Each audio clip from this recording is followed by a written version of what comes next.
Cyber सुरक्षा अभियान पर एक सचेतनता शिविर अनुष्ठित जगतसिंहपुर जिला नाउगां थाना परिसर में एक साइबर सुरक्षा अभियान 2025 सचेतनता शिविर थाना अधिकारी प्रदीप्त कुमार कानूनगो प्रत्यक्ष तत्वावधान में अनुष्ठित हो किभली भाव में आज समाज में जनसाधारण माने साइबर क्राइम रो शिकार न हेबे सेथिप्रति किपरि सतर्कता अवलंबन करिवे सेही उपरे उक्त शिविर में सचेतनता करा जायतिला। एही शिविर में नाउगां ब्लॉक अंचल विभिन्न स्थान बहु जनसाधारण जोग देइथिले। एही शिविर को थानार अतिरिक्त थाना अधिकारी जैक्सन माझी परिचालना करथिले। मो प्रदीप्त कुमार कानूनगो आईएसी नाउगां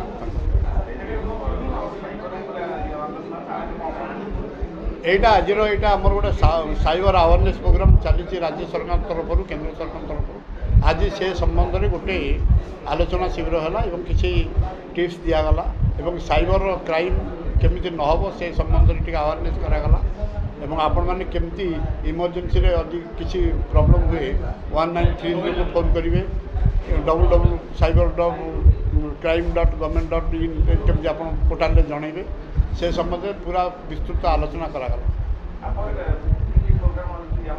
आपर सरकार तरफ आपंकर गोटे साइबर गाड़ी गोटे वेहिकल्स बुलिबो स्कूल कॉलेज मानक अवेयरनेस करा लोकल हाट बजार ये प्रोग्राम चलो यहाँ गोटे कंटिन्यू हम आसंता नवेम्बर 17 तारीख पर्यटन चलो।